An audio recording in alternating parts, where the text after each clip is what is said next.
लापता इंडियन फौजी अर्नब को ढूंढते हुए कावेरी और गोपाल टेररिस्ट के पास कैद हो गया। वो लोग इन दोनों को होटल से उनका डेरा में ले गए। रास्ते में दोनों ही बेहोश हो गए। होश आने के बाद कावेरी ने देखा वो एक रूम के अंदर बंद है। उस रूम में रोशनी बहुत ही कम है। एक कोने में कावेरी और दूसरे कोने में गोपाल लेटा था। दोनों के हाथ पीछे से बंधे हुए थे। पैर और मुंह भी बंधा था। दोनों का पूरा शरीर गिला हुआ था। कावेरी को समझ में नहीं आया कि ये गिलापन पसीना से या कोई उस पर पानी डाल दिया। रूम में एक पीला रंग का वाल्व चल रहा था और एक लड़का को भी चेयर में बंद कर रखा गया था। कावेरी को समझ आया कि वही अर्नव है।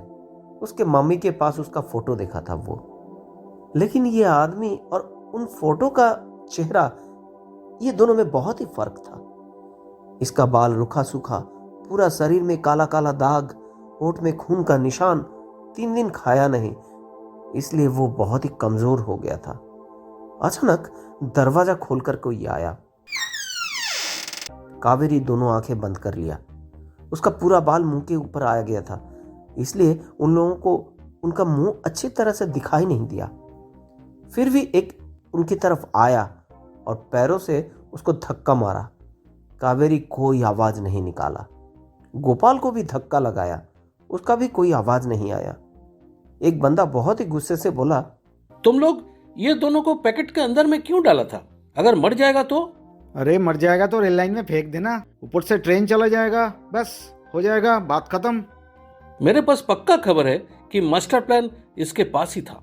लेकिन इसको 3 दिन से इतना पिटाई किया, फिर भी अभी तक मुंह नहीं खोला। तब ये लड़की का पास ही होगा। अरे बॉडी में इतना पानी डालने का बाद भी होश नहीं आया, मतलब अभी होश आने का कोई चांस ही नहीं। अब चल खाना खा लेते हैं, सुबह तक देखना, नहीं तो फिर रेल लाइन में ही फेंका जाएगा। ठीक है चलो। कावेरी को अब समझ आ गया कि उसका बॉडी इतना गीला क्यों है। ये लोग पानी डाल के होश में लाने का कोशिश कर रहा था। फिर थोड़ी देर बाद सारे लोग चले गए। कावेरी आंखें खोलकर रूम की चारों तरफ अच्छा से देखी। घर में एक सीसीटीवी कैमरा लगा हुआ है, यानी कि कोई भी मूवमेंट करेगा तो उन लोगों को पता चल जाएगा। गोपाल कर देखकर पता नहीं चल रहा है कि वो सच में बेहोश है या वो भी बेहोशी का नाटक कर रहा है। कावेरी अर्नव की तरफ देखी। वो बहुत ही कमज़ोर की तरह इन दोनों को देख रहा था। उसी समय पावर कट हो गया। कावेरी इस मौका का फ़ायदा उठाया। अपने शरीर को रोल करके वो गोपाल तक पहुंचा। बॉडी इतना टाइट करके बंधा हुआ था कि जाने में बहुत ही तकलीफ हुआ। गोपाल को बुला नहीं पाया क्योंकि मुंह बंधा हुआ था, तो कावेरी अपने शरीर से उसको धक्का लगाई। गोपाल भी वैसे ही उसको जवाब दिया। पता चला कि दोनों को ही होश आ गया है। एक दूसरे का पीछे होकर हाथ का बंधन खोलने का कोशिश किया। थोड़ी देर बाद दोनों का हाथ ही खुल गया। फिर अपना अपना मुंह और पैर का बंधन भी खोल लिया। अंधेरे में ही कावेरी अर्नब के पास जाके पहुंचा। उसका भी सारे बंधन खोल दिया। फिर बहुत धीरे से अर्नब की कानों में पूरा कहानी बता दिया। मतलब शुभम को कावेरी के पास आना, पहले ही का मीनिंग ढूंढा, गीता मिल जाना, सब कुछ उसको बता दिया। अर्नब धीरे से बोला, थैंक्स। कावेरी टेबल से एक गिलास पानी लेकर अर्नब को पिलाया। वो पूरा पानी ही पी लिया। फिर बोला, मेरे बाकी फ्रेंड्स को कुछ किया? शुभम तो ठीक है, लेकिन बाकी लोग जो कानपुर में उतर गए थे उनके बारे में मेरे कोई जानकारी नहीं है। पता नहीं ये लोगों को कैसे पता चला कि मास्टर प्लान मेरे पास है। ज़रूर कोई बता दिया होगा। उसको आइडेंटिफाई करना ही पड़ेगा, नहीं तो फ्यूचर में भी आप लोगों को दिक्कत होगा। शायद उमेश ने बोला होगा। उमेश कौन? पहले हमारे टीम में था। ओ, फिर? उस टाइम हम जितने लोग थे उसमें बाकी सब अभी भी इस असाइनमेंट के साथ जुड़ा है, बस उमेश नहीं है। ओके। वही ये काम किया। अच्छा, शुभम और आप शुरू से ही एक साथ थे? नहीं, उमेश जाने के बाद उसके जगह में शुभम को लाया था। उमेश काम छोड़ा क्यों था? उसको लेके सब लोग बहुत ही डिस्टर्ब थे, कोई डिसिप्लिन नहीं था और भी बहुत कुछ। छोड़िए ये सब बातें। इधर से निकल पाएंगे तो उमेश को पकड़ना कोई बात ही नहीं, लेकिन निकलेंगे कैसे? हाँ, कोई एक उपाय तो हो ही जाएगा।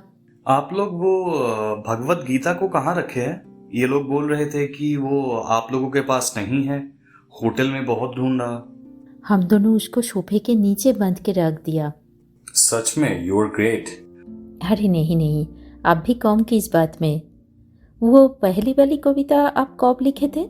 एक्शन प्लान हम सबको एक साथ ही दिया था, लेकिन बाद में मुझे बुलाकर बोला था कि वो पेपर को छुपा कर रखना पड़ेगा, क्योंकि एक नॉर्मल पेपर कभी भी चोरी हो सकता है। ओह, तभी आपके दिमाग में ये गीता वाला बात आया।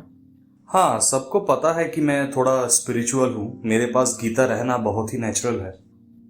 हाँ, लेकिन वो बुक का दूसरा पेज के साथ एक जैसे कैसे बनाया था? मेरा एक स्पेशल पावर है। हम्म। मैं प्रिंटेड अक्षर की तरह लिख सकता हूँ, किसी को पता नहीं चलता कि वो प्रिंटेड है। ये हाथ से लिखा हुआ है। ओके। ऐसे ही मैं उसी साइज के पेपर में लिख के गीता के अंदर घुसा के सिलाई कर दिया था। बाप रे, मैं खुद भी वो लिखावट देखा था, लेकिन बिल्कुल समझ में नहीं आया। वो कब लिखे थे? ट्रेन में तो नहीं? नहीं वो लिखने में मेरा 3 दिन टाइम लगा था, उसके बाद भी ऐसा बेकार कविता लिखा था। नहीं, मुझे तो बिल्कुल बेकार नहीं लगा। और ऐसे भी आपका इंटेंशन तो कविता लिखना नहीं था, एक मैसेज को सुरक्षित करना ही आपका मकसद था, और वो आपने बहुत अच्छे से ही किया। हाँ, वो तो सही। तभी बाहर से उन लोगों का आवाज आया। फिर दोनों दौड़ के अपना अपना जगह पे लेट गए। एक लोग आकर मोबाइल का टॉर्च ऑन करके दोनों को देखकर बोला, अभी तक बेहोशी है। वो लौट ही जा रहा था, लेकिन अचानक कुछ सोच के वापस आके बोला, अरे क्या हुआ? लड़की तो उधर थी, इधर कैसे आ गई? कावेरी और गोपाल अंधेरे में गलत दिशा पे चला गया था। तभी पावर आ गया। गोपाल अचानक उठ के उसका पेट में एक घूंसा मारा, लेकिन तब तक उसका बाकी साथी लोग भी आ गया और इन तीनों का बहुत ही पिटाई किया। अर्नब भी थोड़ा सा लड़ने का कोशिश किया, लेकिन वो 3 दिन नहीं खा के बहुत ही कमजोर हो गया था। वो लोग अर्नब को एक झापड़ से गिरा दिया। कावेरी और गोपाल का दिमाग कितना भी तेज चले, लेकिन शरीर का ताकत तो उतना ज्यादा नहीं है। गुंडों ने वो दोनों को भी पूरा कब्जा कर लिया। उनमें से एक कावेरी का गला दबाकर बोला, बहुत हो चुका है, अब तेरे को जान से मार दूंगा। उसका सांस बंद हो रहा है, आंखें बाहर निकल आ रहा है। अचानक महसूस हुआ कि उसका गले से वो हाथ ढीला हो रहा है। कावेरी सोचा कि वो शायद मर ही गया, इसीलिए और दर्द महसूस नहीं हो रहा है। लेकिन तभी उसकी नजर आया कि घर में कम से कम 10-15 मिलिट्री चुपके से आ गया। ये टेररिस्ट इन तीनों को मारने में इतना बिजी हो गया था कि पीछे से मिलिट्री लोगों का मूवमेंट थोड़ा सा भी ख्याल नहीं किया। वो लोग नजदीक आके रिवॉल्वर इन लोगों के सिर पे लगाया, फिर बोला, मैं बनारस कंटेनमेंट से आया हूँ। पूरे इलाके में हमारे फोर्स छा गया, अब कोई नहीं भाग सकता। Thank you so much sir. लेकिन आपको कहाँ से खबर मिला? आप सही जगह पे फ़ोन किए थे, बट फ़ोन टैप हो सकता है सोचकर वो आपको और आगे नहीं बढ़ने दिया, लेकिन तब तक उनको असली इन्फॉर्मेशन मिल गया था। ओह अच्छा, बहुत बहुत धन्यवाद। मैडम, आपको हम लोग सम्मानित करने का बंदोबस्त करेंगे। अरे नहीं नहीं, असली सम्मान का अधिकारी अगर कोई होगा तो वो अर्णव ही है।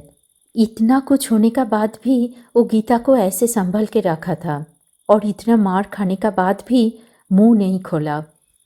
वो भी कावेरी से सहमत हुआ। अर्नब बोला, आज कौन सा डे है? रविवार 16 अप्रैल। मुझे अभी कोलकाता जाना पड़ेगा, परसों मेरा फ्लाइट है। आप लोग बाय रोड जा सकते हैं, लेकिन उसमें ज़्यादा तकलीफ होगा। उससे अच्छा आज रात की राजधानी में चले जाइए।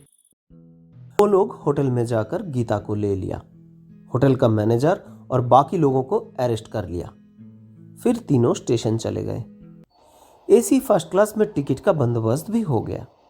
कावेरी को समझ में नहीं आया कि राजधानी जैसे ट्रेन में जो ऑलरेडी आधा रास्ता आ भी गया था, उसमें कैसे इतना जल्दी टिकट बन गया।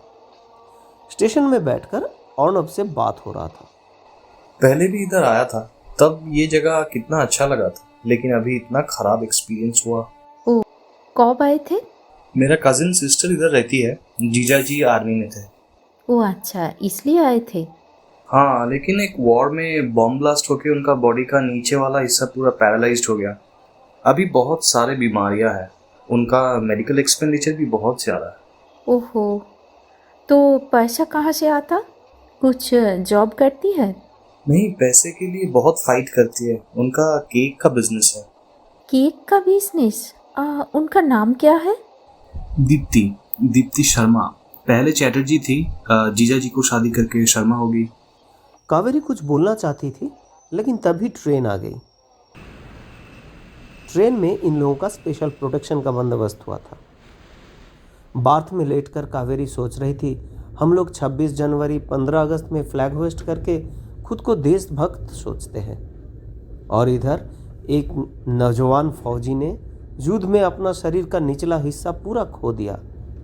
उनकी पत्नी भी पति और बच्चों का खाना के लिए हर रोज युद्ध कर रही है। सुबह अर्नव का फोन का आवाज में कावेरी की नींद खुली। टेररिस्ट ने उसका फोन ले लिया था, लेकिन मिलिट्री वाले ने उनको फिर से ढूंढ के वापस दिया। अभी फोन स्पीकर में था। उनकी मम्मी बोली, हेलो। हाँ। हाँ बेटा, आ रहे हो ना? हाँ माँ। हाँ, आ जाओ। मैं तुम्हारे लिए तुम्हारे पसंद का पनीर पराठा बना के रखूंगी, फिर दोनों साथ में खाएंगे। अर्नव हत्या रहस्य की 10वीं तथा अंतिम कड़ी यही समाप्त होती है। इस कड़ी के मुख्य भूमिका में रहे अर्नव, सुप्रतिम हलदर, अर्नव की मां प्रियंका सिंह, मेजर संदीप गोस्वामी, प्रथम गुंडा सोमनाथ चट्टोपाध्याय, द्वितीय गुंडा सुप्रिया बैनर्जी। कावेरी की भूमिका में रही सोमा चट्टोपाध्याय, सूत्रधार हिरणमय मिश्रा और सहयोगिता रही नीतू मिश्रा। घोषिका मैं प्रियंका सरकार। कहानी परिचालना और उपस्थापना में रही सोमा चट्टोपाध्याय। आशा करती हूँ ये कहानी आपको जरूर पसंद आई होगी, तो प्लीज हमारे चैनल को सब्सक्राइब करना नहीं भूलिएगा। धन्यवाद।